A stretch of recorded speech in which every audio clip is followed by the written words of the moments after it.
दोस्तों ये कॉमन समस्या है पत्नियों का मायके जाकर के बैठ जाना और वहां अगर पति लेने जाता है तो उनका नहीं आना। ऐसी स्थिति अगर किसी के साथ होती है तो क्या करना चाहिए? तो दोस्तों सबसे पहले हर एक व्यक्ति को प्रयास करना चाहिए बैठ करके मसले को हल करने का। लेकिन आपने वो कोशिश कर ली, आपने हर तरीके से उसको लाने का प्रयास कर लिया, लेकिन वो नहीं आ रही है।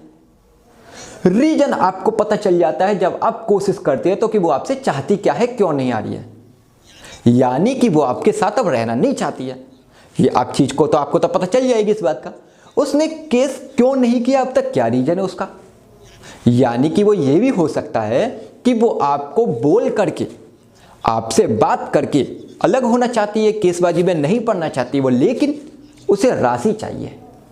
अब उस राशि को देखना है आपको कि आप दे सकते हो तो ठीक है कि आप बैठ करके सेटलमेंट करके अलग हो जाए, लेकिन डिमांड इतनी है आप पूरी भी नहीं कर सकते।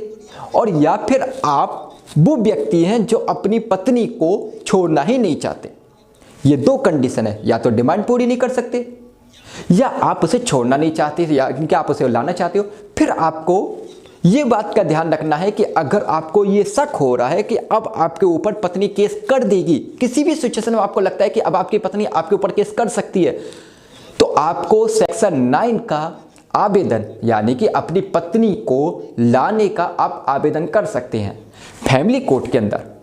इंटेंशन क्लियर है कि मैं अपनी पत्नी को लाना चाहता हूं, रखना चाहता हूं, और बिना किसी कारण के, बिना युक्त कारण के मेरे से अलग होकर मायके जाकर के बैठ गई है।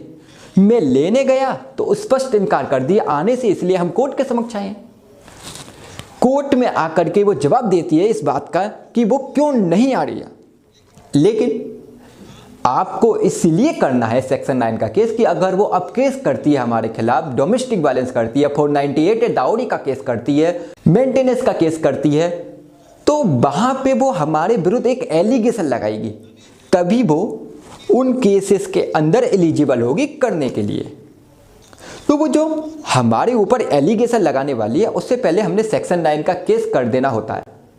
तो हम रीजन लिखते हैं कि वो कब से, एक डेट भी लिखते हैं कि उनके अंदर कि वो कब से अलग रह रही है, क्योंकि 6 महीने हो जाते हैं उसके बाद केस करती है पत्नी, कई बार साल भर हो जाते हैं उसके बाद केस करती है पत्नी। तो हमें वो जब जिस दिन से वो अलग हुई है, मायके गई है, जाकर के रहने लगी है, वो डेट हमें मेंशन करके चलना पड़ता है। और हमने इस बीच में कितनी बार कोशिश की ये भी हमें बताना पड़ता है। सेक्शन 9 में अगर हम ये चीज पहले ही कर देते हैं पत्नी के केस करने से पहले, तो हमें एडवांटेज मिलता है। हम हर जगह उस सेक्शन 9 के आवेदन को दिखा सकते हैं, पुलिस को दिखा सकते हैं, और उसने जो दूसरे केसेस किए हैं वहां जाकर के दिखा सकते हैं कि भाई ये पत्नी पहले मेरी गई हुई है, उसके जो एलिगेशन उसके जो एलिगेशन होंगे वो लेटेस्ट घटना पर आधारित होंगे, क्योंकि डिले वैसे ही हार्मफुल है उसके लिए। तो वो क्रिएट करेगी लेटेस्ट घटना जो एक्चुअल नहीं होगी। जब आपने सेक्शन 9 पहले कर रखा होगा और आपने ये बता रखा है कि आपकी पत्नी पहले ही इतने समय से अलग रह रही है, तो फिर वो जो उसकी बात है वो झूठी साबित हो जाती है, यानी कि डाउट उसके अंदर क्रिएट हो जाता है। तो पुलिस उसके डायरेक्ट बात पर यकीन नहीं करेगी। जब आपने सेक्शन 9 का इतने समय पहले कर दिया, उसमें डेट लिखी आपने फला समय से अलग रह रही है, तो उस कहानी क्रिएट करेगी। उसमें पुलिस या कोर्ट जो भी आवेदन करेगी डोमेस्टिक वायलेंस का या अन्य किसी मेंटेनेंस का, उस पर भरोसा करने से सोचेगी कि पहले 10 बार, क्योंकि आपने सेक्शन 9 का जो केस है, जो काम केस किया है, उसमें जो सारी बातें आप कहकर चलेंगे कि मेरी पत्नी इतने समय से मेरे से अलग रह रही है और मैं इस बीच में कई बार लेने के लिए गया हूं। अब सेक्शन 9 का जवाब भी उसको देना पड़ता है। इस जवाब में अगर वो बिना किसी युक्त कारण के अलग रह रही है, ये चीज आ गई, तो ना तो उसमें मेंटेनेंस मिलेगा और ना ही वो 498A का कोई आधार ले सकती, क्योंकि अलग कोई रीजन ही नहीं है अलग रहने का, तो किस बात का मेंटेनेंस। रीजनेबल रीजन से अगर वो अलग रहती है तो मेंटेनेंस मिलता है ना।